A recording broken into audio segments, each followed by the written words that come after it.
Hola, eh, buenas tardes y bienvenidos al segundo ciclo del seminario web organizado por la Real Maestranza de Caballería de Ronda dentro de los actos de celebración en 2023 de los 450 años de fundación de esta Real Maestranza. Antes de iniciar la presentación del ponente de hoy, simplemente quería recordarle algunos aspectos que ya vimos durante el primer ciclo, pero que, bueno, como hay gente que ahora se ha inscrito nueva, pues simplemente para recordarlo. Ahora le daré paso al ponente y una vez que termine la conferencia habrá un turno de preguntas. Estas preguntas, las dudas y preguntas que surjan, las podrán formular ustedes en el apartado de la aplicación donde pone preguntas y respuestas. Los moderadores iremos tomando nota de estas preguntas y, como digo, al final de la sesión se las haremos al ponente, ¿vale? Algunas dudas que puedan quedar en el tintero o alguna otra duda que les surja después, pueden formularla al email que tienen disponible, que se le ha dado, el email de la biblioteca de la Real Maestranza, ¿vale? Las preguntas será un tiempo prudencial para tampoco no alargar mucho lo que es la sesión. Por otro lado, decirles que ustedes, los participantes, los oyentes, pueden interactuar entre ustedes en el chat que tiene la misma aplicación, pero como les digo, las preguntas no las hagan en el chat, las hacen en el apartado que pone preguntas y respuestas. Simplemente recordarle que la próxima sesión será el miércoles que viene, el día 29 de septiembre, y la siguiente será el 6 y el 13 de octubre. Para todas aquellas personas que no lo sepan, los vídeos del primer ciclo ya están en abierto y disponibles para poder volver a verlos o verlos la primera vez en nuestro canal de YouTube. Y estas sesiones se grabarán y se pondrán en abierto a la semana siguiente de su celebración, ¿vale? Bueno, pues sin más, y entrando ya en materia, en la sesión de hoy, la verdad es que hoy creo que es un privilegio contar con la presencia de Borja Guinagalde. Borja es académico correspondiente de la Real Academia de la Historia, es miembro del Instituto Internacional de Heráldica, así como miembro de número y correspondiente de otras tantas academias e institutos europeos y americanos. En 1986 fue designado responsable del patrimonio documental del País Vasco y en 2014 es nombrado director del Archivo Histórico de Euskadi. Sería interminable hacer incluso un resumen de su labor docente en congresos, jornadas repartidas por medio mundo. Porque, como digo, hoy tenemos la suerte de contar con uno de los mejores expertos que tenemos en el país en cuanto al trabajo e investigación de archivos privados, de familia, en el área de la historia familiar y social y, por supuesto, lo que es la genealogía, sobre todo especializada en su área, que es el País Vasco.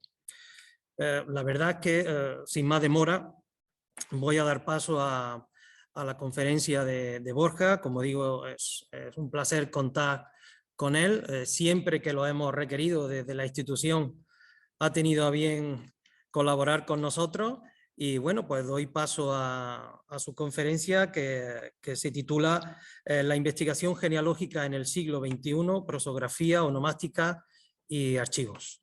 Adelante, Borja, y muchas gracias.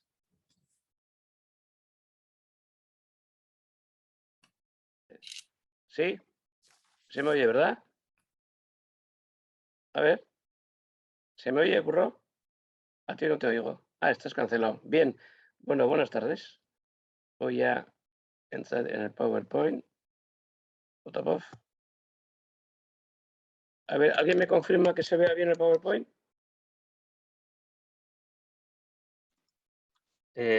Borja, buenas tardes. No Sí. se ve de momento.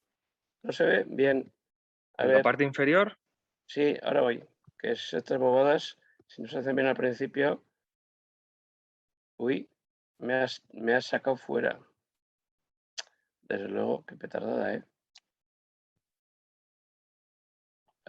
No. Espérate. Ahora me da error. Hay que fastidiarse. No me lo puedo En creer. en la parte inferior. Ahora estoy. Sí. Vale. Compartir pantalla, ¿no? Ujú. Y ahora darle a esto, sí. Estupendo. A ver. Esto, ahora sí, ¿verdad? Sí, Bien. Jesús María.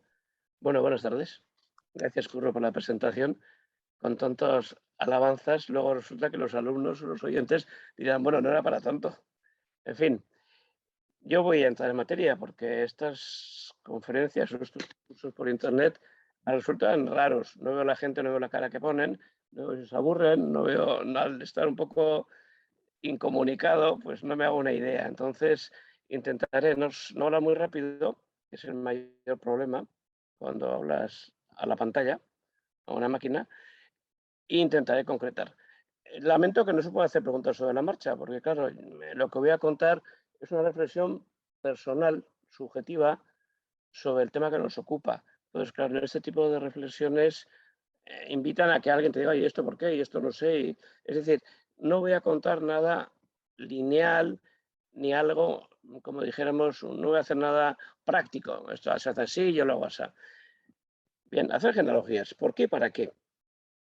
Mi objetivo es pensar en un ámbito primero europeo, es decir, entiendo que las personas que me escuchan son personas que hacen genealogías, dicho de una manera genérica, es decir, hacer genealogías que dicen muchas cosas, pero bueno, entiendo que si no nos apuntan a un tipo de curso de estas características.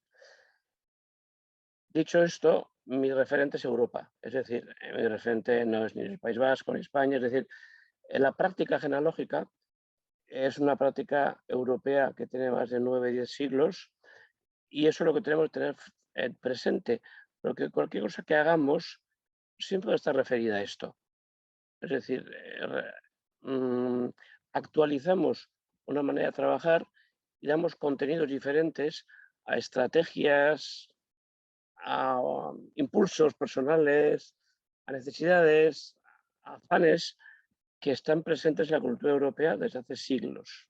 Y esto digamos que acarreamos esta experiencia y es muy útil saberlo, es muy interesante tenerlo presente para ver ejemplos, para situarnos, para saber qué podemos hacer, cómo. Y ahora además, con los medios que tenemos a nuestro alcance en web y en páginas, luego hay una referencia muy breve a la nuestra, del Archivo Histórico de Euskadi, es decir, tenemos unas ayudas y una manera de proceder que nos puede inducir a error, también lo diré, lo explicaré, pero que nos sirve de gran ayuda. Adelanto que para mí la genealogía, en un debate o en una manera de proceder que siempre digamos, tengo explotación, la genealogía como un relato, voy a contar una historia de mi familia, de otra familia, o la genealogía como un esquema gráfico. Voy a plasmar en un esquema una serie de nombres enlazados por matrimonios con fechas y algunos otros datos más. En esa manera de proceder, yo voy a presentar, voy a dar sobre la segunda. La primera no es el asunto que ahora nos ocupa. El relato genealógico es otra cosa. Está más cerca de la literatura, está más cerca de una cierta manera de ser de quien escribe y con todos mis respetos para los que les gusta, pues yo creo que no es mi ámbito de trabajo natural. Es decir, cuando yo escribo historia. Intento construir un relato coherente. Hago genealogías, hago esquemas, hago gráficos y siempre suelo decir que es como un viaje. El mapa de carreteras te lleva al sitio. Las fotos, el relato te cuenta el sitio. En ese momento yo voy a hablar de la genealogía como mapa de carreteras. El esquema gráfico que nos presenta agentes relacionadas entre sí de una manera muy precisa. Hay mucha costumbre de escribir genealogías. A mí no me parecen particularmente afortunadas muchas de ellas, lo adelanto. Y además es una crítica sana, no es una crítica. En fin, yo también he escrito en mis publicaciones o he intentado escribir relatos de familias, pero creo que es otro. Lo que ahora nos debe de ocupar y sobre lo que yo quiero reflexionar es sobre lo otro, sobre el esquema, la naturaleza, la forma y la manera. Y naturalmente cuando hablamos de esquemas genealógicos y ahí tienen ustedes, luego me referiré, un magnífico esquema genealógico herálico inglés. Como saben algunos de ustedes, o quizás todos, Inglaterra es una de las grandes matriarcas de la genealogía y sobre todo herálica medieval, accesible y comprensible. Alemania también, España también y Castilla también, pero Inglaterra particularmente, porque además siempre ha tenido esa habilidad, esa destreza en reunir estos ámbitos. Yo no me refiero a herálica, les adelanto, porque eso es un tema, naturalmente, si en la genealogía es un tema bastante amplio, la herálica lo es más, pero y explica, luego veremos por qué. Y archivos, porque obviamente trabajamos con datos de archivo, les adelanto. Trabajamos también con nueva de empresa, pero en nuestra manera de proceder, o la manera de proceder hoy, estamos hablando de investigaciones personales, supongo que de todos ustedes o de la mayor parte de ustedes. Me tapa, perdón, la letra me tapa, no sé si ustedes ven la pantalla entera. Bien, la genealogía es una actividad exitosa en el siglo XXI, que llevamos ya 21 años. Es una evolución exitosa que parte de un paradigma antiguo que se ha hecho trizas cuando hace 50 años, digo mal, sí, casi 50 años, empecé con esta manía y luego llegamos a la universidad, tanto en Deusto, en España, como luego en Francia o en Italia, más en Francia quizás, la genealogía es una ciencia auxiliar de la que se hablaba despectivamente.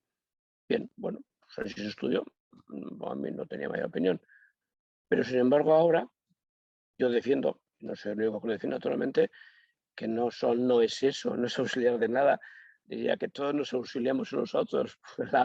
Voy a decir la demografía o la gastronomía, pues de ciencia auxiliar. El concepto de ciencia auxiliar se ha hecho trizas en el último tercio del siglo XX y hoy, pues, para una persona que hace genealogías o que estudia o que trabaja en este campo, es un campo, es un vasto campo a entender el pasado. No es una manera de acercarnos al pasado, desde ese punto de vista es extremadamente amplio, extremadamente sutil y para ustedes ofrece muchas alternativas. La genealogía es una práctica de personas, no es algo es objetivo, en fin, hay personas que hacen genealogías, hay actores diferentes, hay expertos, lo pongo con interrogante porque experto y aficionado no deja de ser, como saben muchos de ustedes, términos depende en boca de quién, peyorativos para los demás, ¿no? Yo como soy experto, ustedes son aficionados, o como yo soy aficionado, como sean estos expertos redichos y sabiondos. No, pero bueno, es cierto, hay personas que, en fin, el novato en la cocina, el novato en la genealogía, el novato en la microbiología, pues es una persona que dice, bueno, yo esto voy a ver, esto qué es, me apetece, me interesa. Pero ¿qué sucede? Que hay semejante boom genealógico, que eso no es el objetivo de mi charla de hoy, que claro, todo el mundo de alguna manera es un aficionado a la genealogía, hasta las conversaciones de café, porque hace reflexiones de mi abuelo, de mi tía, y fíjate, y hay un boom, como muchísimos de ustedes saben, y son indudablemente agentes y son protagonistas, no sé cuántos millones de habitantes del planeta Tierra hacen genealogías. En ese vasto concepto de hago mi genealogía o me dedico a la genealogía por sport, por diversión, o científicamente, o bueno, como una empresa que me gano la vida haciendo genealogías para los demás. Naturalmente, eso implica objetivos muy diferentes. Es decir, ustedes pueden hacer una investigación genealógica de una familia en el siglo XII, el siglo XVI, o de la suya. Hablaremos de eso. Hay objetivos científicos, hay objetivos lúdicos. La genealogía, dicen las personas que la practican hace años, y lo dicen el 99%, que pasa a ser una pasión o un vicio. Eso es así. Es decir, que yo en mi archivo y en los archivos de Euskadi o de España o de Europa o de América, el 90% de los usuarios en web o en sala acceden a hacer genealogías. También les digo siempre, no olvidemos nunca, y no lo voy a repetir más, en ese vasto concepto de hacer genealogías. No es que la gente empieza a sumar a estos nombres, no, pero bueno, tienen ese interés o acceden de esa manera y con ese objetivo. Y es porque la genealogía nace y se desarrolla en un entorno social, siempre. Antes les decía al principio que yo me refiero en ese vasto océano y en ese vasto paisaje de la Europa civilizada de los últimos 9 siglos. La genealogía tiene que ver con la identidad de las personas, siempre ha sido así. La genealogía tiene mucho que ver con la condición social, ha excluido y ha incluido, se ha utilizado para segmentar la sociedad, se ha utilizado muchísimo en el antiguo régimen para cultivar el elitismo de las clases poderosas, se ha mezclado de esa manera con conceptos que no son nuestro tema, pero que siempre salen en las conversaciones, la genealogía de los nobles, la genealogía heráldica, la genealogía como una cosa esotérica, algo de eso iré diciendo después. Todo eso es parte de la historia de esta actividad, es interesante saberlo, pero es muy interesante reflexionar sobre ello y no caer en el tópico tonto. ¡Ay, es cosa de nobles! Fíjese, usted, claro, usted sea noble que hace genealogías. Es una tontería, bueno, más. Y eso lo digo en la Real Maestranza de Caballería de Ronda, ¿verdad? Que nos acoge y me acoge a mí particularmente. Es decir, es una sutil reflexión en una sociedad democrática, pero que nunca hay que olvidar, porque como les digo, estamos hablando de 9 o 10 siglos de actividad y de historia social nuestra. Todos procedemos de estas viejas familias. Y luego hoy, en ese entorno, la genealogía es una actividad tecnológica. Sí, muchos de ustedes hacen genealogías en pantalla. Ir a los archivos, bueno, pues lleva tiempo. Generalmente las personas que hacen las genealogías, que hacen por la propia genealogía, hacen los registros sacramentales, a los registros de protocolos, a los archivos, vamos, a los archivos donde se conservan los protocolos, tan necesario que hay que pedir ahora. En fin, muchos de ustedes saben mejor que yo que es una batalla, a veces cansada, recopilar los datos. El protagonista ha cambiado, luego la técnica ha cambiado, la técnica y la actividad. El 99% de las personas que hacen genealogías hacen su genealogía. Empiezan por su familia. Amplían a sus parientes, amplían a sus amigos, abarcan a su pueblo, abarcan a su comarca, abarcan, en fin. Y con este vicio que mentaba, pues abarcan la humanidad en su conjunto, como decía uno, vas a la genealogía del mundo mundial. Es decir, no tiene un límite ni una frontera preestablecida. Naturalmente se convirtió en una actividad democrática. Esto es muy importante y retomo lo anterior. Es decir, la teoría genealógica va al paso y acompaña la evolución social. Una sociedad democrática y furibundamente democrática y furibundamente deseosamente igualitaria. En fin, eso ya cada cual tiene su opinión política o social de las cosas. Claro, tiene mucho que ver el boom genealógico que empieza en Norteamérica con las clases medias que acceden y evolucionan en sus actividades o en su consumo cultural de forma que la genealogía se presenta y se convierte con aquel famoso clásico, muchos de ustedes que tienen cierta edad conocerán, aquella película Raíces, que fue por muchos motivos un shock para la sociedad americana, no tanto por el que les recordaba la historia del horroroso esclavismo inhumano, sino porque les recordaba la pelea por la identidad y la pelea por los antepasados. Y eso siempre se ha dicho, y en fin, no lo digo yo, lo dicen ellos en múltiples trabajos sobre la historia de la genealogía en el siglo XX en Norteamérica, cómo revolucionó la manera de investigar, de acercarse al pasado, de comprender, creó un auténtico, lo que se ha llamado el boom de la genealogía y del vicio genealógico.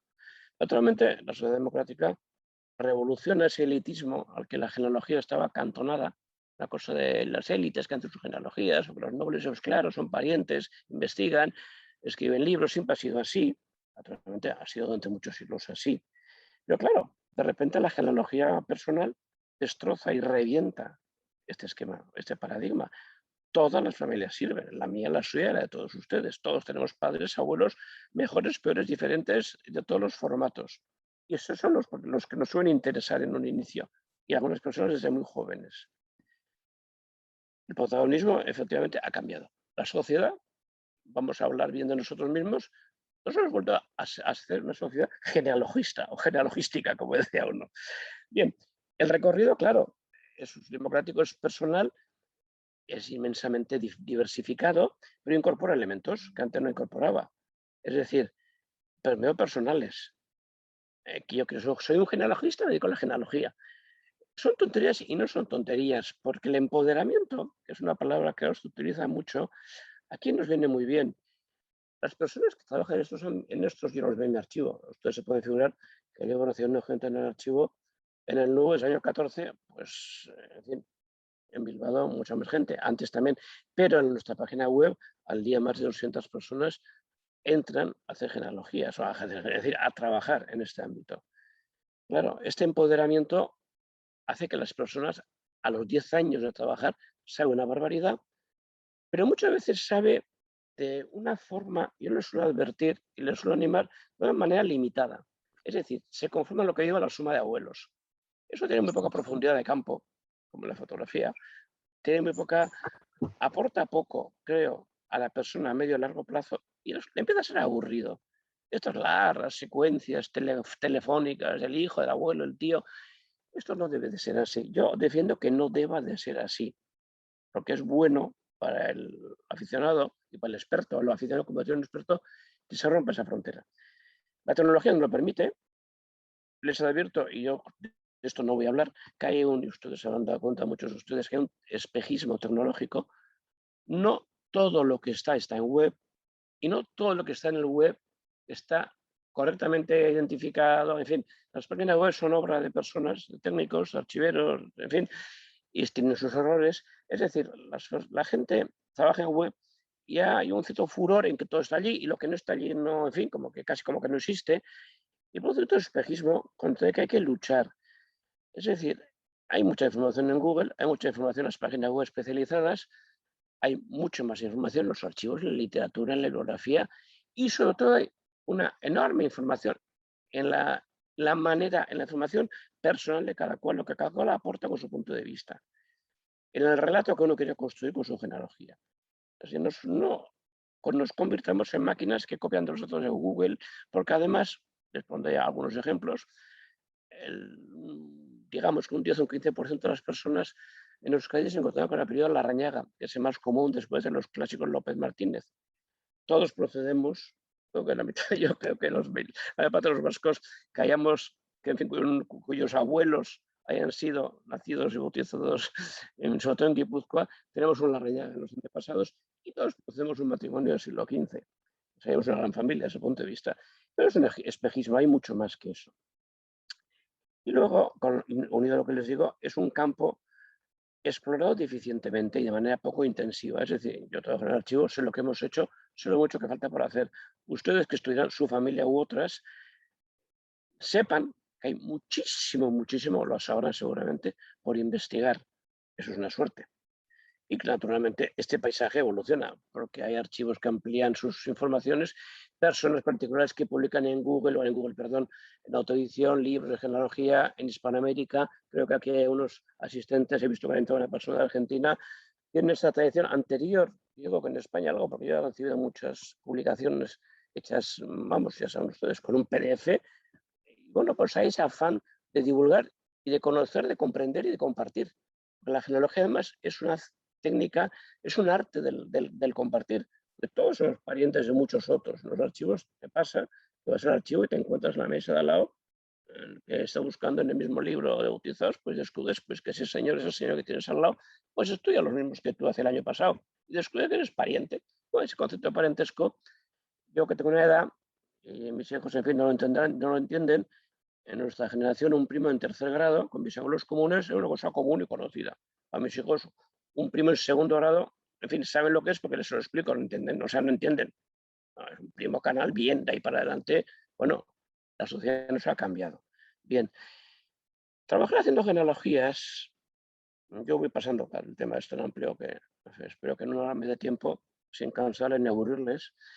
Es una operación genealógica, es un término nuevo, relativamente nuevo, que lo he visto acuñado, creo que se ha acuñado en Francia, me parece muy ingenioso y muy interesante. Un término que abarca mucho y quiere decir muchas cosas. Todos, en el fondo, trabajamos una operación genealógica. Recogemos, recopilamos, heredamos un oficio antiguo, que además es una técnica. Que 12 siglos en Europa, en fin, no es cuestión de hacer historia de la genealogía, que está, por cierto, por hacer. La historia se está haciendo ahora, y las llevo ahí en Inglaterra y en Francia. Claro, nos pasa a los hispanos que sabemos algunos idiomas, pero no sabemos alemán, que lamentablemente ignoramos lo que pasa en Alemania porque no tenemos la capacidad de leer la inmensa tradición genealógica alemana en lengua vernácula y la actual, es decir, que es tan extraordinaria como en Inglaterra, en Francia, en Italia o en España. Pero bueno, nos centramos en lo que podemos leer, en lo que podemos compartir, ¿verdad? En esos 12 siglos, como ustedes saben, esto lo va a pasar rápidamente, hay un inicio mitológico, digamos ya, el primer libro, la Biblia, es un libro de la genealogía, empieza con la genealogía, como saben ustedes, fíjense ustedes en la genealogía, tiene tradición y es una cosa presente en la conciencia, en la cultura europea. En el medievo, la genealogía es un arma, siempre ha sido un arma, pero de alguna manera es un arma, entre comillas, de nueva creación. Las élites descubren el potente armamento genealógico que pueden tener en mano para mapear la sociedad. Y para mapear además la sociedad de una manera interesada, como siempre. Es decir, el Códice de Rodas, siglo XI, tiene una de las más antiguas, la más antigua genealogía publicada en España, bueno, perdón, escrita en España, siglo XI, las más antiguas de Europa. Como muchos de ustedes saben, pues la nómina genealógica de los Navarra, los condes de Aragón, de una serie de magnates del norte de lo que era entonces la España en los inicios de la conquista ya algo avanzada. Ellos, naturalmente, es un texto clásico, es una fuente magnífica, es una fuente muy, digamos, muy, como les iba a decir, muy verídica, muy fiable, como todas tienen errores, pero en este caso es una secuencia que después la investigación va demostrando que efectivamente lo que nos cuentan es bastante cierto. Claro, en este momento la genealogía, claro, es una parte de la mentalidad, de la cultura, de la sociedad. Uno de los objetivos es un arma, como es un arma, un instrumento, vamos a decirlo más que un arma, por el que la Iglesia y la sociedad, que es una sociedad católica, en la que la Iglesia tiene un prestigio, una importancia en este momento enorme, descubre una manera de control social genealógico que son los grados de parentesco, casas entre primos en un grado. Claro, eso obliga a recuperar genealogías, tener muy presente con quién me puedo casar para que el matrimonio sea concubinato. Saben ustedes, en fin, que la historia europea está llena de casos pasados en las pantallas, no digamos Leonardo de Aquitania, viene a la cabeza, y tantos otros, en estos incestos que no eran tales, en matrimonios entre parientes próximos, que por desconocimiento genealógico o simplemente por desidia o porque yo soy el X conde o el X rey y me caso aunque me parece bien y el obispo correspondiente no es quien para decirme, pero mire usted por dónde el obispo resulta que sí es quien para decirle, porque la sociedad evoluciona y hoy, que claro, la capacidad de disuasión de un obispo, pues es, en fin, es otro, tiene otro recorrido mucho menor, pues el 11-12, pues no es que sea un arma que la Iglesia utilice para un control, que también lo es que es un instrumento de conocimiento social y naturalmente de un cierto orden social, porque la sociedad medieval es una sociedad relativamente abierta, pues diría que no. Las investigaciones demuestran que, en fin, el acceso de las nuevas familias y los matrimonios, pues un poco lo que ha pasado desde el siglo XII hasta el siglo XXI y seguirá pasando. Las viejas familias, digamos de una manera muy coloquial, ya verán ustedes, es poco científico, pero se entiende bien, los venidos al menos absorben y asocian a los nuevos venidos. Llamémosles nuevos ricos, llamémoslos en su tiempo nuevos militares, nuevos condes, nuevos, en fin, nuevos hacendistas. Ha sido siempre así, siglo XI, XII y vamos, en la sociedad romana, en todas las sociedades. Hay esa mezcla del escalón hacia arriba y hacia abajo. Claro, esto requiere un control social y un control genealógico. En este momento se inventa diciendo, vamos a hacer de una manera que ordenemos esta sociedad y comencemos un proceso que dura siglos de cerrazón genealógica o de elitismo genealógico. Es decir, esto es un lío. Los que llevamos dos generaciones gobernando y usufructuando de un poder que de alguna manera hemos asumido y hemos tomado un poco a la brava, cerramos el grupo y eliminamos la posibilidad de acceso a los nuevos. En Euskadi, en el País Vasco, Guipúzcoa y Vizcaya lo descubrieron en principio del siglo XVI con la teorización de la ideología universal.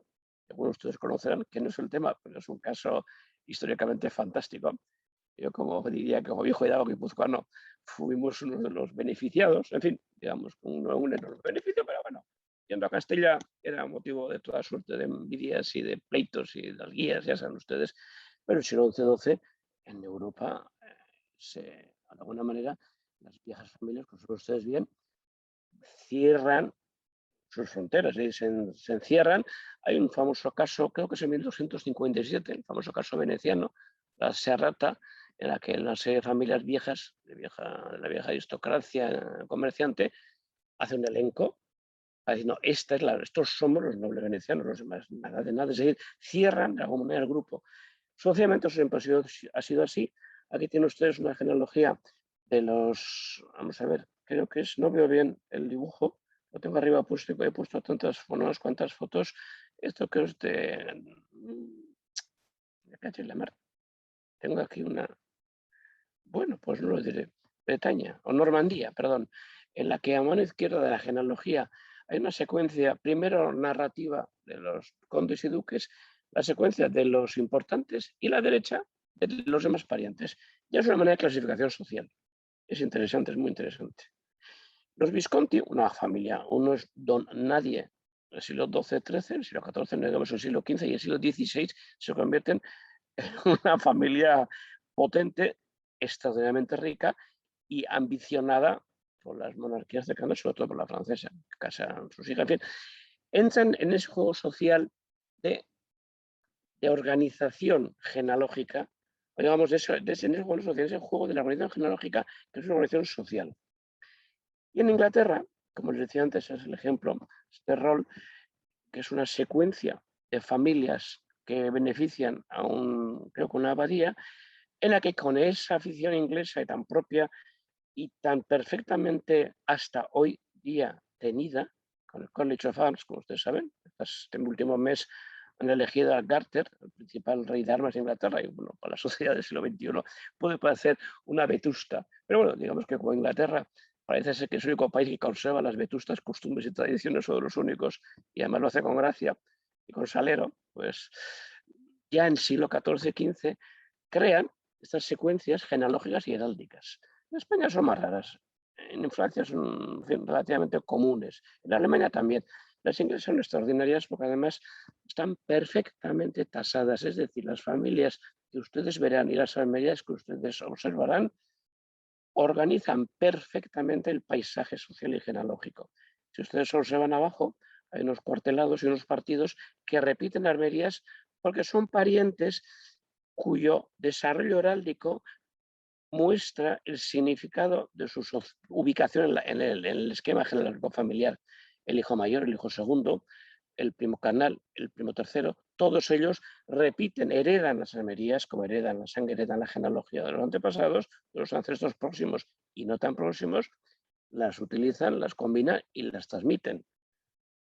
Y luego, este es un ejemplo que lo pongo por curiosidad, además saben ustedes que en temas de genealogía, la decoración heráldica, bueno, alegra mucho el paisaje genealógico, es trabajosa, pero bueno, este matrimonio de un Howard con un Harvey, creo, pues fue en su momento precisamente un ejemplo de, como diríamos, de misticidad, de combinación social, en que una familia más antigua y una familia menos antigua, bueno, pues se unen por matrimonio y desarrollan una imagen genealógica que les iguala, en la que no son para nada iguales por su origen, pero que obviamente la genealogía cumple esta función igualatoria en un contexto de matrimonio no estrictamente igual. Bien. Después, a partir del 16, y en eso ya, bueno, pues muchos de ustedes conocen a los autores indudablemente, empieza el desarrollo de la genealogía crítica. España, Castilla es de las primeras que empieza, es decir, es muy, muy temprano el desarrollo de los armoriales y las recuperaciones familiares, no siempre de las élites nobiliarias o de las élites sociales, también las élites locales.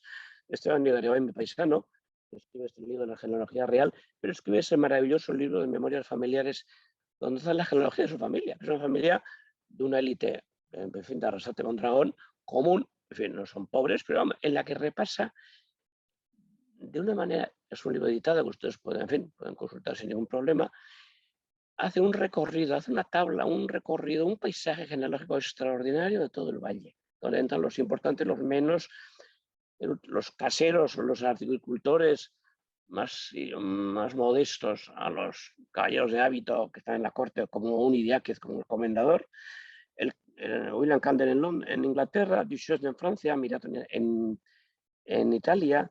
Todas estas personas trabajan entre 1540, 50, 1650, 60 y son las personas que utilizando herramientas comunes y un imaginario común, porque es el europeo, ustedes saben que, en fin, contra lo que a veces algunas personas piensan, Europa estaba culturalmente muy bien comunicada, y además por carta, en fin, los epistolarios son pasmosos, no son abundantes, pero cuando uno encuentra uno suficientemente rico se da cuenta que eran todos así, pero lo cual es que nos falta. No es que uno encuentra un epistolario, un archivo maravilloso, es que había muchísimos así y tenemos muy pocos.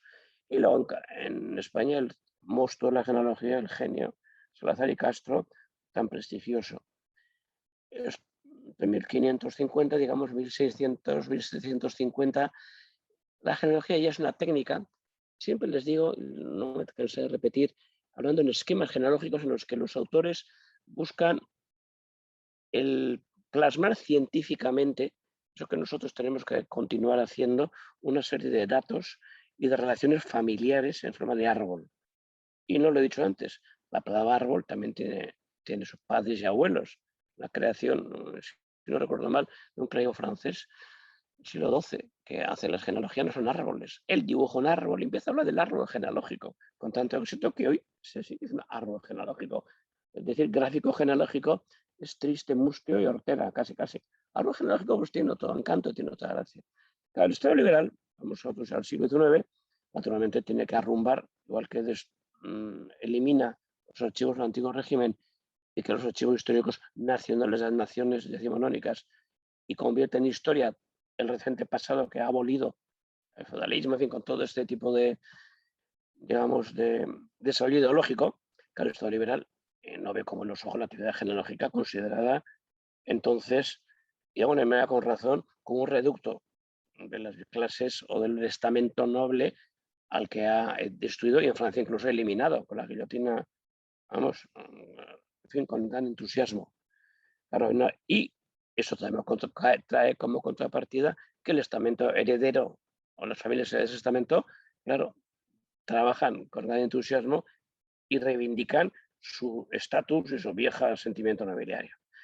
Hay yo llamo el sílabus genealógico porque veo que hubo un sílabus en los altos de contra el liberalismo, pues el Estado ejerce otros sílabus contra estos nobles que no mandan nada y no son nadie, porque el Estado, pues ahora mismo sucede así, socialmente ustedes preguntan, pues digamos en España, ¿no? Que siempre ha habido una tradición, una cierta cultura antinobiliaria, entre comillas, muchas veces justificadísima, otras veces fruto del desconocimiento y sobre todo fruto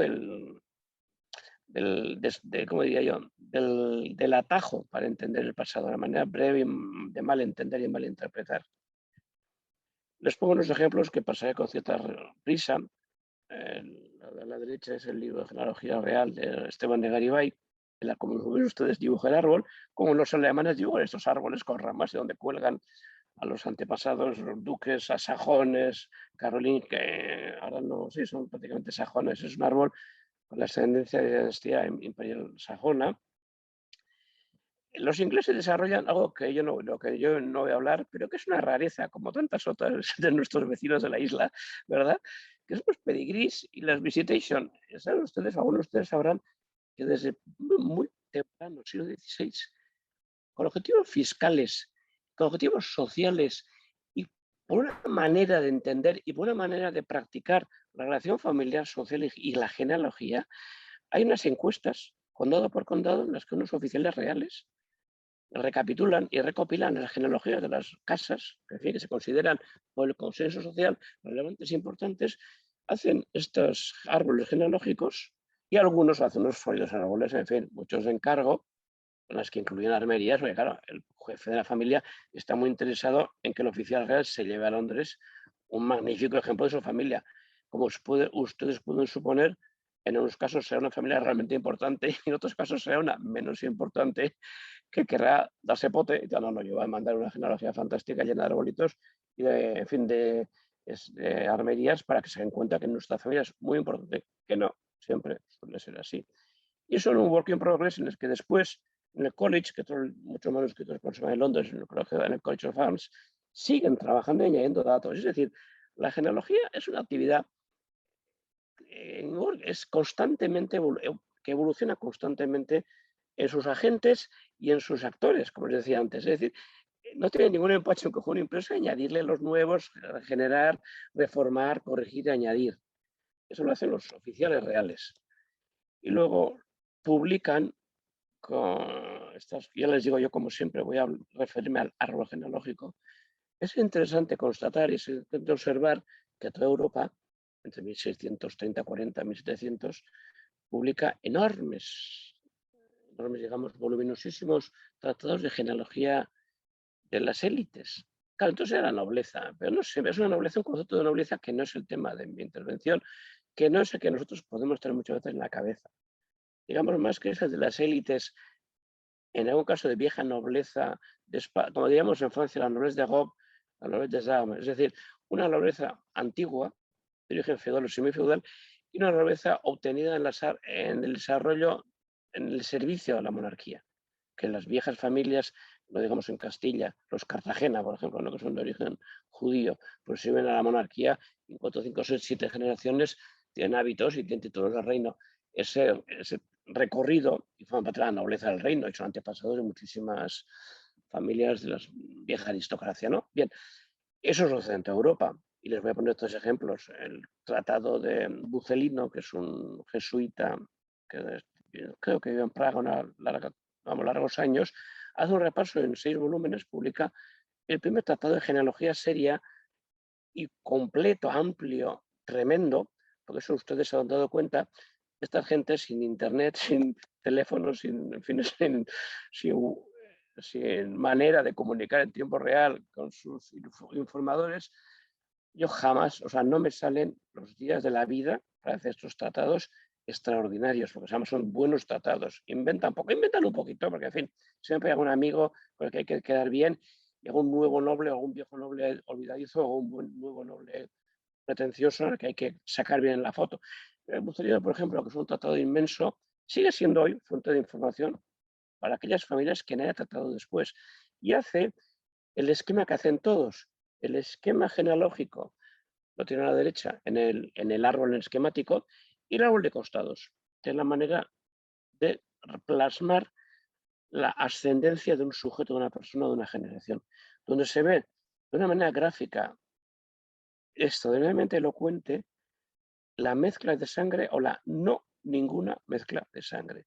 Famoso árbol de costados creo que de Alfonso XII, o que pues, si tiene 32 o 64 abuelos, pues una inmensa mayoría son borbones, por ejemplo. Digamos, los Habsburgo en su momento tienes la dinastía española con la dinastía española con la dinastía de Viena, esa endogamia que hace que los árboles de costados se repitan los abuelos, que da pena verlos. Pues sucede muchísimo, cuanto más evolucionan las familias. Y en lo que hace Bucelino, lo hace Duchesne, al que he citado antes, en sus magníficos tratados de genealogía, en los que además incorporan imagen gráfica, diríamos ahora, incorpora monumentos heráldicos. En Inglaterra es muy común, en Francia no tanto, pero sucede mucho. En España es más raro y incorporan todos ellos, Bucelino no, pero ingleses, franceses y españoles, las pruebas documentales. Ojo al dato, es decir, en el momento de que la genealogía se convierte o los autores y la sociedad demanda un trabajo científico quiere decir irrebatible, no ya porque mi familia sea antiquísima y quiero mostrarlo a la sociedad, primero a mis próximos, segundo a mis iguales y tercero a quien quiera conocerlo a través de un libro impreso, que cuesta una fortuna, necesito los documentos que lo prueban y hago el enorme texto en árbol y con un cierto relato, en fin, por lo menos con las glorias familiares, contando en fin, batallas y matrimonios tremendamente ventajosos. Luego quiero todas las pruebas documentales. Y los libros tienen su texto, sus imágenes, porque los sellos son pruebas documentales de parentescos por el uso de Merías, y luego los documentos publicados. Son los trabajos extraordinarios. En Francia tienen el ejemplo Duchesne, tiene el ejemplo, todos son antiguos, ya ven ustedes, 1661. Es un inicio extraordinario porque es un inicio brillante. Es decir, no se escriben libritos, se escriben auténticos tratados de familias. Los cocteleros son particularmente importantes. Ellos obviamente escriben, encargan un libro para demostrar que son tan importantes como los demás y al final el que lee el libro le parece que son, bueno, pues lo más de lo más. No es el caso, en fin. Pero bueno, no está mal también que sus monumentos heráldicos, monumentos genealógicos, no desmerecen. Bueno, sí es cierto que esos vamos a ser malos, los de la época, les mira un poco por encima del hombro a algunos de ellos. Por eso también su interés en editar su historia. Y llegamos pues al genio hispano, don Luis Salazar y Castro, del que yo no voy a hablar, que todavía nadie es, hasta donde yo me alcanza, claro, como aquí hay tanto genealogista, como les decía al principio, ahora algún experto se ha molestado en estudiar a don Luis como autor de genealogías, no como historiador y como cronista, no. La mecánica, cómo trabajaba Salazar, cómo unió pues, todas las fases del trabajo genealógico, como pues el trabajo, como digo, del microbiólogo, dónde toma datos, dónde encuentra la información. Sí, unos archivos, bien, mire usted, sí, pero ¿cuántos miles de escrituras, docenas de miles, manda a copiar? ¿Duerme algún día de su vida? ¿Vive 250 años? No. Es un trabajo extraordinario cuya mecánica, el mecano del trabajo de Luis Salazar, apetece hacerlo. Yo soy de los que dedicaría, si tuviera una vida segunda, como debe de tener, ¿verdad? Pues los días de 36 horas a estudiar la gestión, como diríamos ahora, de la información de Luis Salazar y Castro. ¿Quién le informa? ¿Cómo se informa? ¿Dónde copia? ¿Cómo sabe? ¿Dónde encuentra? Porque es un señor de una familia de la hidalguía del norte de Burgos, en fin, entra a la corte, hace una carrera, naturalmente que sí, pero tiene que dedicar tiempo a otras actividades, primero su propia carrera. A llegar a ser comendador y fiscal, bien, pero eso requiere hacer pasillos, en fin, requiere hacer una carrera social, una carrera política administrativa, para llegar a su plenitud con la Casa de Lara y tantas, la Casa de Silva, en fin, tantos otros, la Casa de Lara, los 4 volúmenes y el tomo de documentos, las pruebas, como todos sus colegas europeos precedentes. Aprovecho para decir que de alguna manera uno de los númenes o de los, como diría yo, de los inspiradores de Duchamp, el francés, Salazar copia de alguna manera, reproduce en España el esquema que utiliza el ejemplo que se ha puesto el francés. Es natural, todos se basan o toman ejemplos anteriores europeos. No es que Salazar necesita de Duchamp para saber de tecnologías, pero de alguna manera la estética y la forma, la sociedad europea es viajera, es la élite viajera y naturalmente saben unos de otros. Los esquemas, como ustedes saben, el árbol de costado, la logía, en fin, son siempre los mismos.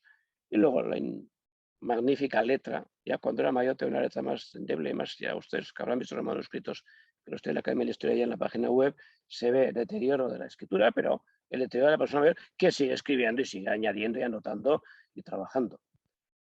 Y luego estos trabajos ya del 18, hay un magnífico francés, que ya el árbol genealógico, el esquema ya se va pareciendo a lo que será hoy día.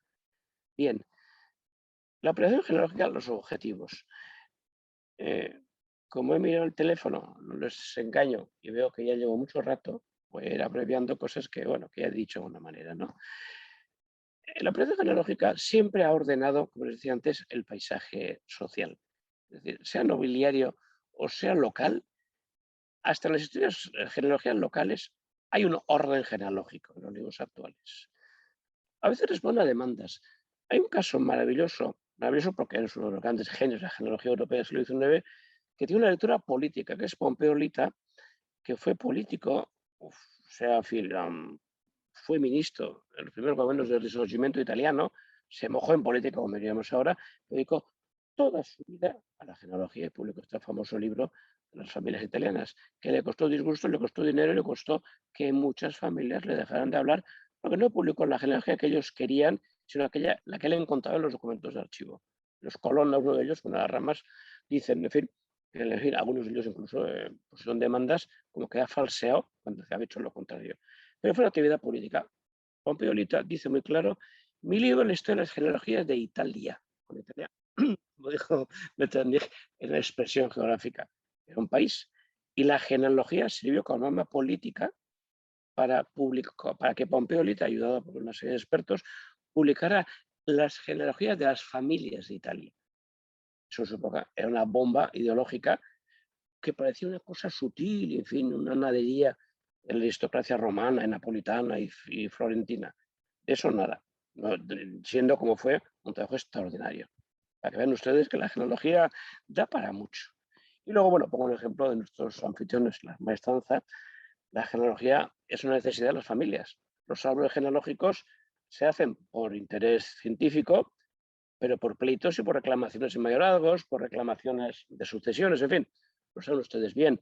Hay una genealogía erudita, hay una genealogía entretenida, hay una genealogía de sport, genealogía extremadamente práctica y extremadamente costosa. Tengo que pagar a un investigador que me demuestre que mi rama o mi línea es la preferente para dar un cuantioso inmediato que me saca de apuros o me sirve para dotar a mi niña número 3 o a mi niño número 2.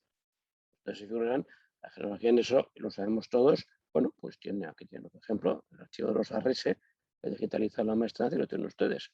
Es un arma, en fin, es una actividad con muchas lecturas. Bien. Yo, como les decía al principio, creo que llegado al punto en el que sabemos hacer árboles y conocemos la metodología, tenemos un recorrido cada cual el suyo, creo que hay que ser exigente. Eso es una manera de pensar y es una manera, de alguna manera, también de animar a las gentes que empiezan la genealogía y, como les decía, a los años, como les digo yo, han recopilado abuelos y ahora ¿qué? ¿Y qué hacían? ¿Quiénes eran? La genealogía, al fin y al cabo, se alimenta de la curiosidad, el deseo de saber. Y es un deseo de saber totalmente, diría yo, aparte de legítimo, por supuesto, ingenuo. O sea, rara persona ingresa en esta actividad o se aficiona por querer demostrar algo, siempre algo rarito que quiere demostrar, algún parentesco, alguna cosa muy noble, muy importante. Básicamente, el ciudadano quiere saber quién era su abuelo, pero claro, luego quiere saber qué hacía su abuelo. Porque cómo era su abuelo a través de la fotografía, a veces se puede, en el 90% de las veces no. Abuelos todavía, bisabuelos ya, para arriba prácticamente nunca. Pero claro, hay perfiles, hay un saber curioso, hay un saber erudito. Como os decía, es una herramienta legal, hoy también lo es, o sea, de genealogías, los juzgados, bueno, hay casos, en fin, la prensa, no les quiero ni contar. Y se ha patrimonializado del siglo XVI al XX con una cierta nobleza, entre comillas, no nobleza de título en España, pues no digamos en Francia, que es una república, o en Italia, ¿verdad? Que ha habido siempre un furor genealógico de las viejas familias descendientes de esta nobleza que muchas veces, no falsa, pero en fin, nobleza que se ha magnificado, la particule, como dice Monsieur de Valéry Giscard d'Estaing. Bueno, pues sí, hacer una genealogía es un señor bastante común, una rama, en fin, que sí parece que es más interesante, por lo demás, pues bueno, en nuestros tiempos, en nuestras familias diríamos que no pasa de ser un notable local o un hidalgo amable. Vamos, con este apellido tan largo parece que es un señor, pues bueno, que estuvo en la Reconquista española y, por supuesto, la unificación de Francia y de Europa. Y no es el caso, sin por ello desmerecer su extraordinaria capacidad política, pero vamos, es un ejemplo también muy clásico, que se utiliza muchísimo, esta manera francesa de utilizar el apellido como armamento genealógico. Estas permanencias, al siglo XXI, se comete como en tantos ámbitos, y en esta genealogía, como todo es hija de su tiempo, en una práctica que produce una cierta inestabilidad. Igual les sorprende a ustedes lo que digo. ¿Qué vale y qué no? Si todo mundo de genealogías y el perímetro es tan confuso, ¿hasta dónde llego? Es que es cierto, que no es cierto, estos documentos de archivo, estos libros, estas webs, no les llego nada. Este bombardeo digital, bueno, yo en esto, como vivo al margen, en fin, aprovecho para decir que me da tanto repelús que me he borrado nunca me apunto ni me pienso apuntar a nada de estas cosas de Facebook y demás, ¿verdad? No digamos nada, bombardeo digital y mediático. Es cuando se pone de moda 24 horas o 48 horas un asunto, digamos, medio genealógico. Y las barbaridades que se dicen y que se repiten con entusiasmo. Eso produce una inestabilidad, pero una sensación de que estamos trabajando en entorno, ya me la expresión de gamberros y analfabetos. Y no es así. De chismosos, que siempre es una cosa muy triste, ¿no? Es decir, la genealogía debe ser una actividad, como yo pienso ingenuamente, que ilustre, que eduque, que enseñe, que divierta y que nos haga más sensibles al, perdón, esta cosa lírica, a la humanidad genealógicamente pariente, ¿no? Todos descendemos de unos antepasados probablemente comunes mucho más de lo que pensamos. La genealogía es un arma para comprender que los vecinos, los que vienen, los que van y los inmigrantes son parte de una misma humanidad, de una humanidad genealógica. Hay un autor judío, de origen judío, que vive en América, si no me confundo ahora, que tiene unos trabajos magníficos, sociología, antropología genealógica, sobre este concepto. Yo lo recomiendo a ustedes, están en internet. Y luego en el otro ámbito, en el otro extremo de esa inestabilidad, claro, hay una generalización reiterativa de estas listas, que al final, cuando uno más asciende, más parientes comunes se encuentra con todos los demás. Y entra en páginas web, como les digo, algunas son buenas, muchas son horrendas, y encuentran pues comunes. Digo, oye, pues este Juan de Echeveste, oye, pues es el mío. Oye, ¿será verdad? Pues a mí yo no tengo los mismos datos, y este porque pone esto, o esta persona, o este. Pues esa sensación de que o yo me confundo, o que se confunde, o esto es una merienda de negros, no creo que sea nada. Es decir, es una inestabilidad, porque no hay ni va a haber, ni tiene por qué haber, una regulación que no sea la propia estima científica del autor y el rigor científico, ¿no? Bien, esto es lo que sucede en el siglo XXI, que es donde estamos, donde yo les llevo. Tengo unos ejemplos de pleitos genealógicos espectaculares. Es un antepaso mío, lo pongo aquí porque tiene muchísima gracia, porque, en fin, este antepaso mío de algún sitio heredé esta manía genealógica y siempre los enseño porque, en fin, son unos cuantos pleiteantes.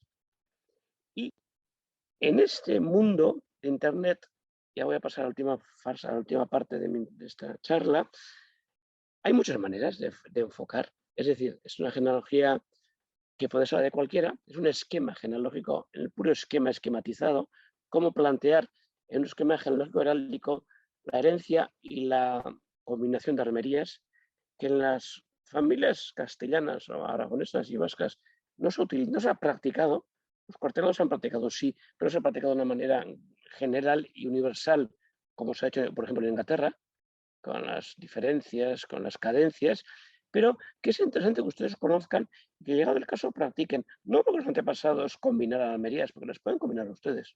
Eso es divertido. Es una manera de enriquecer, primero, el paisaje genealógico y, segundo, el esquema, que es mustio. Claro, unas rayitas, unos nombres, pues es triste. Y cuando uno publica un libro, pues no está mal decorarlo. No vamos a hablar de la heráldica, pero eso sí que es, sobre todo en página web, un lamentable chismorreo de muy poco nivel. Pero bueno, eso es un tema que es la maestranza un día desea profundizar, da para mucha reflexión y para un trabajo de desbroce de qué vale, qué no vale y cómo conviene proceder. Y lo digo que muchos de ustedes conocen, que plasma las dinastías europeas con este aporte heráldico que también sirve. Ustedes saben que si tiene usted el cuartelo de Castilla y León, alguien fue el rey de Castilla, alguien fue el rey de León y alguien fue rey de ambos. Y si yo tiene el pleno de lises de Francia con un variable, una variante, hemos cargado una barra, este no es el rey de Francia, es hija de, o pariente, o primo. Y seguimos con los cuartelados y luego el contracostelado de los reyes católicos. El católico con la reina Isabel. Ustedes saben bien que aporta en un esquema heráldico un esquema genealógico y visual. Claro, las armerías contra los esquemas genealógicos tienen la gran virtud de que son visuales y la sociedad los ve y los comprende y los entiende mucha más gente de lo que suponemos. En los pueblos pequeños, el uso heráldico es conocido por la comunidad y algunos de ustedes han encontrado pleitos por usurpación de armerías. No que las usurpe el duque de Borgoña al conde de Cleves, no. Las utilice el señor Echeveste, usurpen las del señor Gomensoro, le pongan un pleito.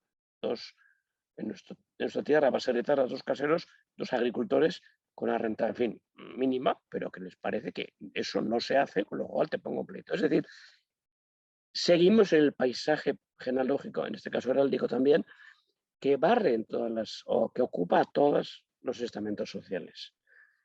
Primero, con el estudio de caso, cuando planteé esta intervención, esta charla, el objetivo era este. Pero me di cuenta que para llegar a este objetivo no se podía entrar al trapo con algo que me parece a mí complicado. Porque cuando me puse a preparar la charla pensé, no, esto no se puede contar así. Lo he publicado recientemente, con eso no les obligo a leer nada. Al principio he citado mi currículum, las publicaciones, si a ustedes les interesa mías como a tantos otros expertos o estudiosos que están en la página academia.edu, un estudio de los Guevara, en el que todo esto que les he contado lo explico con un ejemplo, con un estudio de caso. Porque contar las cosas está bien, pero hay que poner ejemplos de alguna manera contundentes, claros y diáfanos para el lector. Puedes no ser experto y muchas veces no lo es. ¿Qué quiero decir con esto? Voy a pasar durante 10 minutos a la genealogía de los demás, no la nuestra. ¿Qué es la genealogía? Pues de un linaje como es el de los Guevara, que resulta de los más antiguos de Castilla, de los peor estudiados y más mal publicados, no por ningún tipo de, digamos, de deficiencia, simplemente que nadie se ha molestado. Como ustedes saben bien, llega uno a un estudio genealógico y se sorprende de que parece que no es el primero que lo hace. Y muchas veces es el primero que lo hace. Y dice, pero ¿cómo puede ser que a nadie se le ha ocurrido? Pues mire usted, hay unos estudios de esta familia Guevara, hay muchísimos, pero que repiten lo que dijo aquel, como sabe usted, el cortapega, que decimos ahora, que antiguamente pues no era cortapega en Word, pero era un te copio, y no te cito, no te cito, no te cito.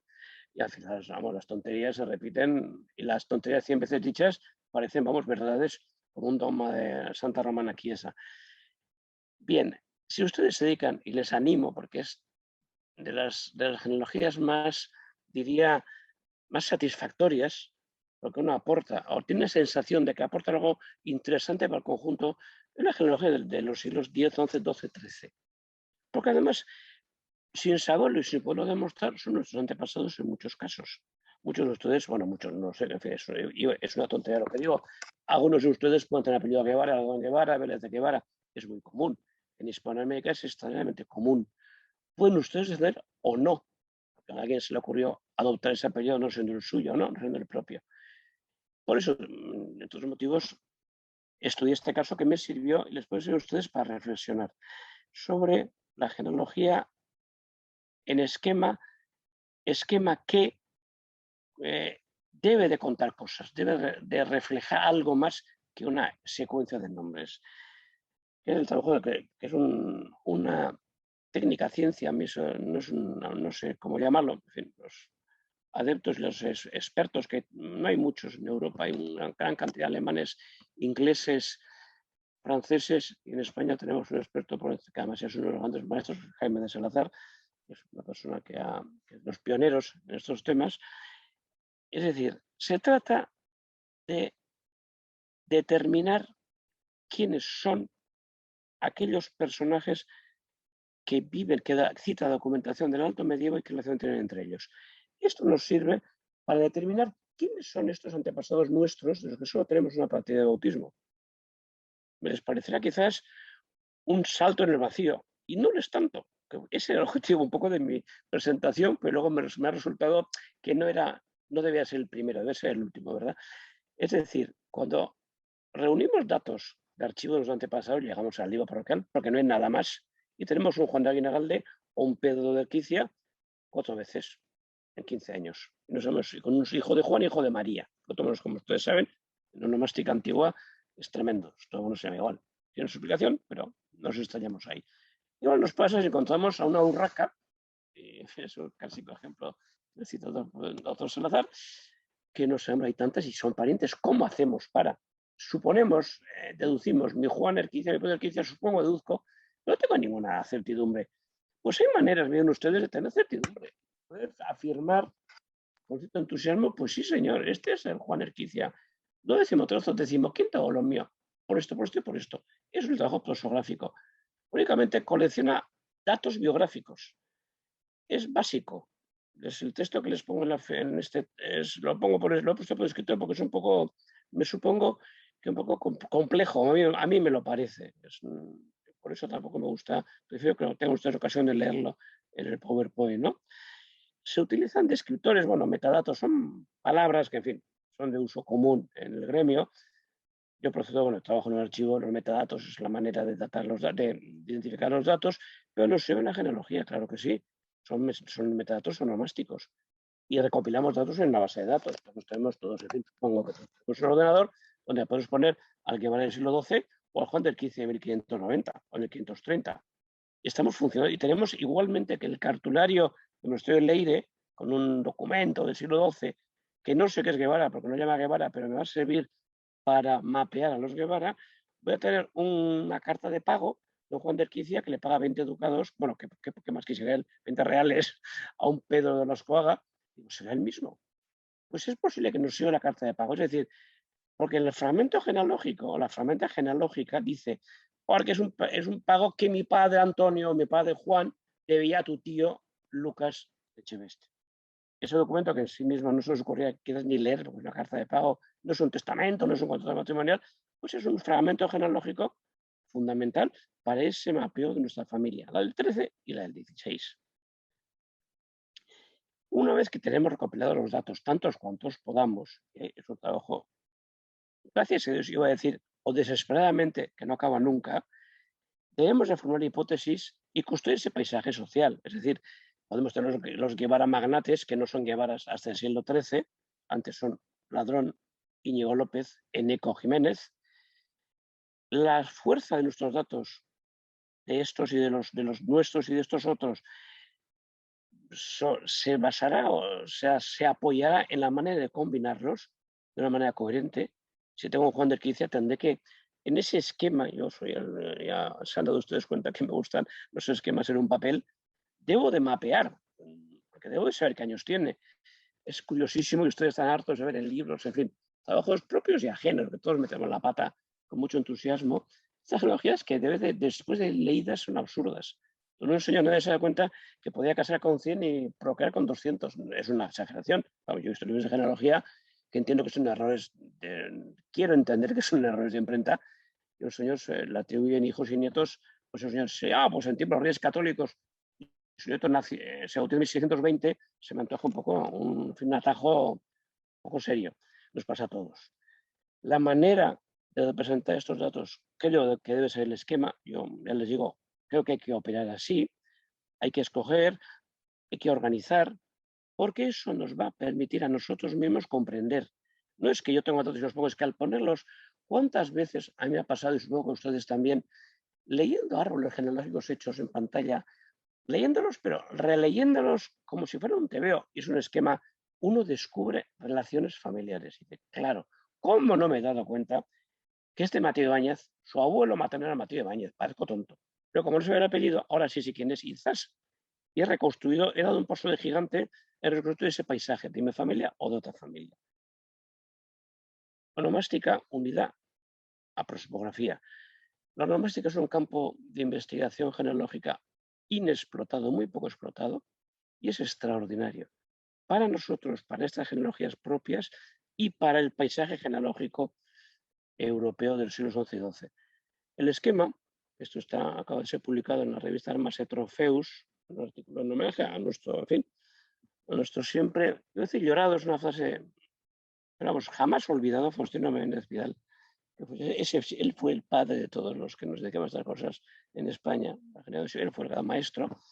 Pues en su homenaje se ha hecho una revista y pensé, bueno, esto de los Guevara, de los que hablé con Faustino hace años, y yo no estaba nada convencido de que las genealogías oficiales fueran ciertas. Tal es así que me puse a reunir datos, como les decía, de cartularios, fragmentos genealógicas, y me salió una foto y un paisaje genealógico que tenía muy poco que ver con el clásico, donde me encajaban muchísimos personajes del siglo XI, XII y XIII, donde me sobran una gran cantidad de parientes, en fin, pegados con cemento, siglo XVI y XVII por interés, y donde personajes de la envergadura del alférez de rey de Aragón, Pedro Ladrón, me quedaba completamente descolgado de la familia, aunque los genealogistas del 20 hacia atrás estuvieran muy empeñados en que fuera pariente y hermano de unos y de otros. Simplemente, pues como les decía antes, porque nadie se había molestado, esas cosas sorprendentes de la investigación, que sé lo que les pasa a todos ustedes, que suman los datos y dicen, no, perdona, en una lógica estimativa, 30 años, 25 de generación, no puede ser el mismo. A veces sucede, porque no sabemos si casaron jóvenes o viejos, pero hay casos del TVO. No pueden vivir a la vez dos señores llamándose de otras maneras diferentes con dos señoras diferentes. Y cuando cruzamos datos, era el caso de Pedro Ladrón. Había dos coetanos que todo el mundo fundía en uno. Era raro, era muy raro. Este esquema se lo pongo a ustedes porque ya comprendo que en una charla y al final es como poner lista de teléfonos del que tal mal he hablado antes. Para que vean ustedes que en un esquema genealógico sobran unos cuantos, es difícil encajar a otros varios y podemos colocar a unos cuantos personajes perdidos en las crónicas y en los documentos de archivo. Da muchas satisfacciones. Una de ellas es que los ladrón de Vilanova procedan de este ladrón que no tiene nada que ver, no, perdón, que no sabemos qué tiene que ver con los ladrón originarios de Guevara, que indudablemente es familia, pero que tiene un paisaje genealógico aragonés heráldico. El estudio, si ustedes lo quieren verlo, se puede bajar el PDF, acompaña a la genealogía y es digamos, es una pesquisa muy satisfactoria. Y termino ya. Pasando ya una época con más documentación, siglo XIII, XIV, en fin, en Castilla, es ya una época de riqueza documental. Los Guevara ya tienen otra envergadura. Es igual que nuestra genealogía. Nuestros bisabuelos tienen esta envergadura habitualmente. Sabemos fecha de nacimiento, de matrimonio, hay censos de población, hay registros en el ejército, en la hacienda, en fin, hay muchísima información. 1560, pues quizás tengamos solo Juan de Echeveste, hijo de Pedro y de María, que sería nuestro ladrón del siglo XI. Ven ustedes que no hay tanta diferencia en la operación genealógica. Y este es un ejemplo que ahora termino ya, de Armand de Fluvia, que es otro de los grandes genealogistas vivos, cumple 90 años todos los días, que opta por este mismo esquema. Yo siempre hablo de bien de él, aparte de que sea amigo y persona estimadísima, porque hace lo mismo. Él está convencido, hagamos las genealogías bien hechas, y luego ya escribimos los libros de genealogía, los libros, los tratados, haremos los relatos. Y tiene un armorial, un nobiliario catalán magnífico, donde, como ustedes ven, nos regala la guía, el mapa de carreteras con el que podamos viajar. Y muchas gracias. Ya he terminado. Para que las preguntas que tenga Curro, pues ahora pasamos a...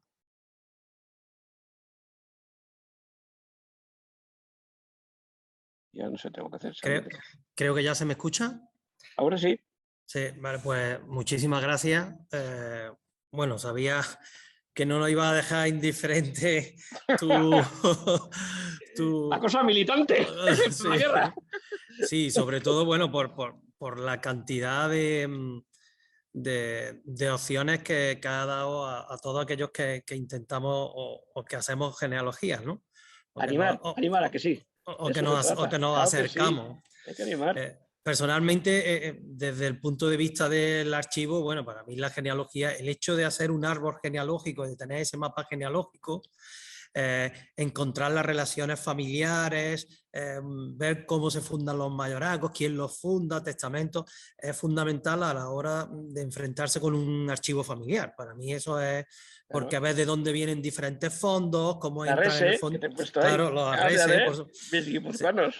Sí. Yo en la presentación iba a decir algo de los arreses, pero digo, bueno, no me voy a enrollar mucho. En fin, bueno, la verdad es que muchísimas gracias. A vosotros. No tenemos mucho tiempo para no alargarnos mucho. Tenemos aquí tres preguntas, algunas desde Buenos Aires, que nos hacen... Hola. Algunos de los... Sí, tenemos... Bueno, has comentado que hay un boom de la genealogía al principio de tu intervención, y mucho de este boom viene desde el continente hispanoamericano, de americano, mejor dicho. Argentina es un país de inmigración. Sí, Debemos de recordar ahora que tanta gente protesta a los inmigrantes. Nos fuimos, pues tenemos que acoger a los que vienen. ¿Qué hizo la República Argentina? Sí. Claro. Pues nos hacen la pregunta nos dicen que si es útil o válido considerar que don Pedro de Mendoza y Juan de Garay, que eran fundadores de Buenos Aires, y sus hidalgos, constituyen una unidad genealógica con sus raíces en España, o al trasladarse a la América implica una ruptura. Pues no. ¿Puedo contestar con franqueza? La persona que ha preguntado. Hombre, por supuesto. Iba a decir que es una bobada, que la bobada puede ser una cosa impertinente para un argentino que está en la Argentina. No, vamos a ver, ruptura ninguna. Es decir, Juan de Garay, que por cierto hay un gran debate de dónde es. Yo no tengo nada claro que sea el quien dicen que es, pero bueno, hay otro Juan de Garay, en fin. Esa persona argentina sabe mucho más que yo. Seguramente hay un magnífico estudio de Juan de Garay, un libro de genealogía espectacular. Pero al final te quedas con la duda, porque yo tengo un par de candidatos.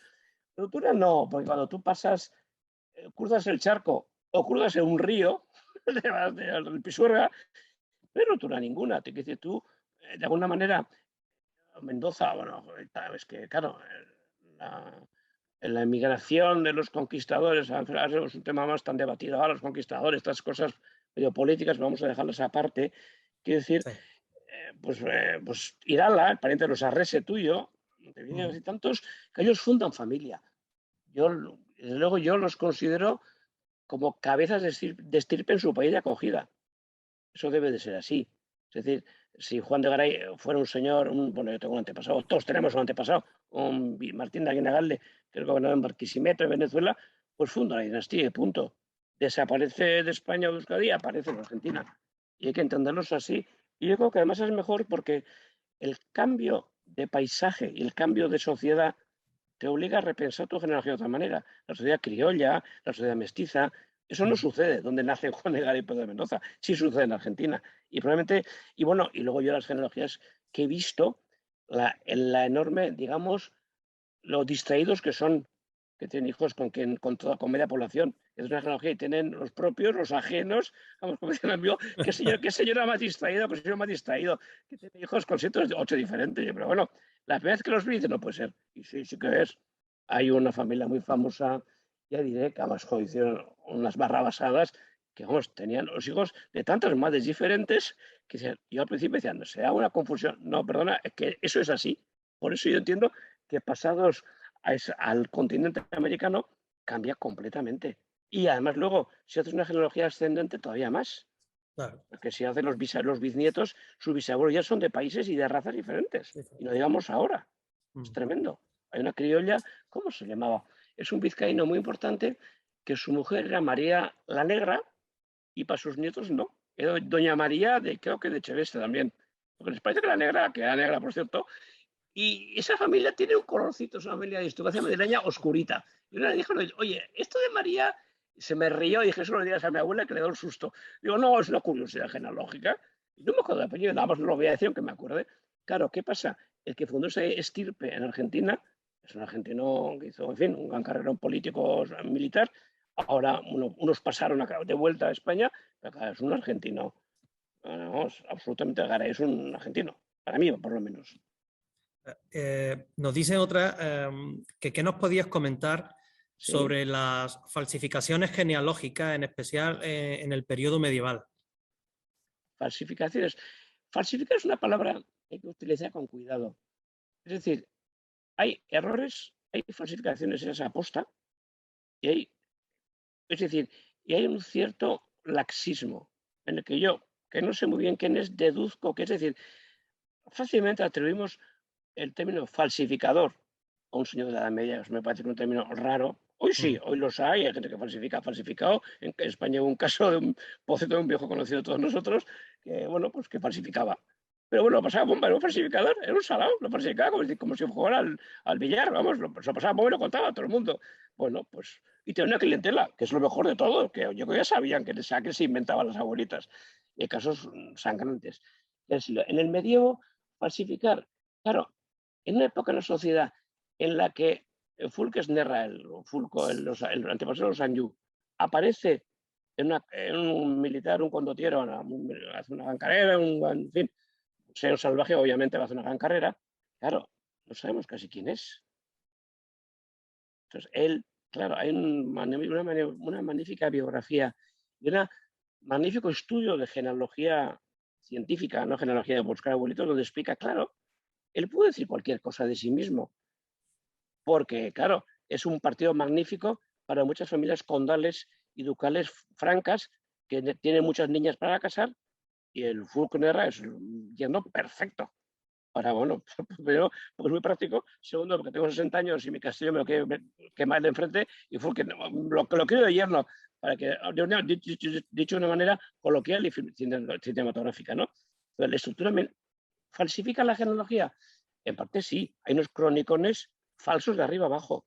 La genealogía, la Biblia, la secuencia de genealogía de Cristo, os podéis figurar lo que puede ser.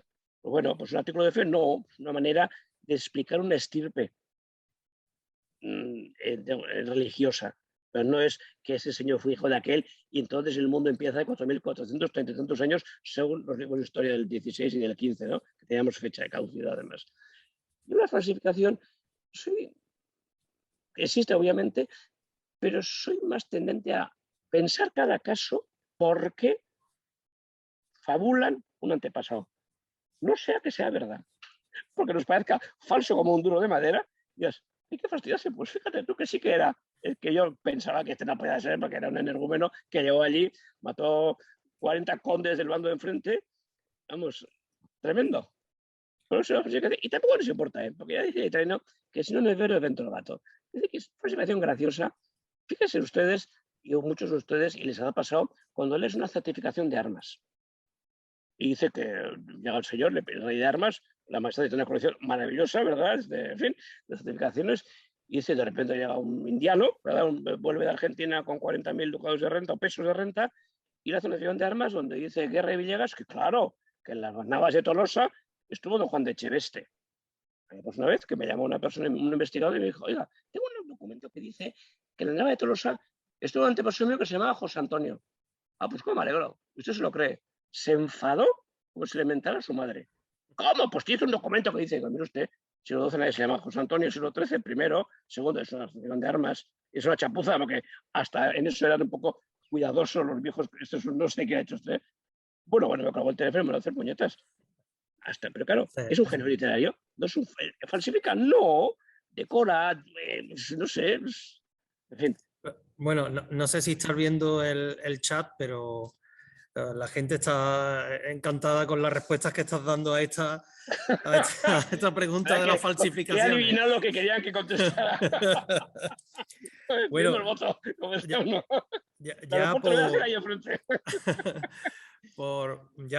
por finalizar, una última pregunta, esta es de ámbito práctico. Nos comentan que cómo localizar o buscar un documento de hidalguía de 1826 sí, de un ancestro que lo menciona en una carta. ¿Dónde se puede buscar o dónde pueden depende de dónde se le da el guía, depende. Así dicho, eso es una pregunta muy concreta. Tú me dices, oye, Borja, que tengo la guía de tal y cual y cual y cual y cual. Pues todavía que ver cuál. Si uno tiene una guía que te cita eso, primero, en la Real Chancillería de Valladolid está el registro público de las ejecutorias de hidalguía, las ejecutorias, no todas las hidalguías, las que se ejecutoriaban. En el País Vasco se litigaban procesos de hidalguía en las villas y la justicia ordinaria era el alcalde. Los archivos municipales tienen las hidalguías y la mayor parte, una gran parte se conservan y están casi todas digitalizadas en la página web de nuestro archivo. Que claro, pues que haya la gente al trapo, te pagas el PDF de la guía completa, ¿no? Esa es. Y luego hay colecciones, hay unas cuentas hidalguías en colecciones públicas, la Biblioteca Nacional, la Academia de Historia, en la Real Maestranza. No, pero hay que saber cuál es. Yo, de todos modos, una hidalguía de 1820 y tantos ya rarito. Es una época muy moderna. Sí. Hay pocas, a ver las islas. Yo tengo una de 1842, que yo no sé cómo coló. Digamos, eso no cuela, es como ir ahora por hidalguía al registro civil. Me parece una cosa, pero bueno, la tengo, está en el archivo. Bueno, pues siempre la pongo de ejemplo. Ahora no recuerdo que es un vizcaíno. Y la litigó, la aprobó la justicia ordinaria. Yo pensaba que le van a hacer cargas el juez. Diría usted que va, esto ha desaparecido en España. Pues no, de una hidalguía breve. Pero claro, si esa persona me puede mandar el mail, lo tenéis en la maestranza. Me dice, Borja, no encuentro no tengo ni inconveniente, porque igual lo he visto, lo tengo en algún, vamos, en los archivos públicos. Sí, bueno, ya todo el mundo sabe que si hay alguna duda más o lo que sea, se pueden ponerse en contacto con nosotros a través del email y nosotros pues o te las hacemos llegar o nosotros Sí, claro. Directamente si las podemos contestar se las contestamos. Al archivo me llenan montones, no me voy a asustar. Sí, claro, sí. Bueno, y si es uno muy pesado, pues le decimos ahí, pues no sé. Porque luego la gente te coge la palabra y te pregunta en buen sentido. Pesados, es mejor que haya pesados que no haya nadie en los archivos. Sí, sí. Bueno. Yo soy un pesado. O sea que por eso identifico muy bien a los pesados. Bueno, pues muchísimas gracias. Aquí por los comentarios, como te he dicho, del chat, las personas que han asistido están muy contentas también, muy satisfechas con tu intervención. Es difícil esto de hablar a la tele. Sí, bueno, se hace un poco extraño. Me gusta el debate y ver la persona que levanta el dedo y diga, pues sí. Es más, bueno, no sé, claro, también depende el tema, ¿no? Además, eso puedo decir aquella anécdota que cuando me llamaste para organicé 8 conferencias, te juro, enseguida hice, pensaba que hace a las 8, que estaba encantado, te voy a contar esto, lo otro, lo que hace el proselitismo, ¿eh? Te veía, no, Borja, que solo es una, digo, ¡ay, qué pena! Bueno, el sistema tiene sus cosas buenas también, es decir, sí. Podemos llegar a mucha más gente que normalmente con el sistema presencial no podríamos llegar. Eso es verdad, ¿eh? No, y es agradecer. y hay que darte gracias a vosotros, a la ilustre Real Maestranza de Caballería. Hombre, eso está por supuesto, pero hay que decirlo. Muy Y bien. está ahí detrás alguien que lo mueve, solo no se hace. Eso sí, eso es verdad. Está estupendo. Bueno, pues nada, pues damos por finalizada la sesión y a todos muchas gracias. Os esperamos la semana que viene con la próxima conferencia que, si no recuerdo mal, es del profesor Sergio Ramírez de la Universidad de Málaga. ¿Vale? Muchísimas gracias a todos. Y si Bueno, hace hasta otra. te espera un pelín, Borja, terminamos Bien. y nos conectamos nosotros un momento. Ah, ¿Vale? sí, faltaba. Venga, Bueno. hasta ahora.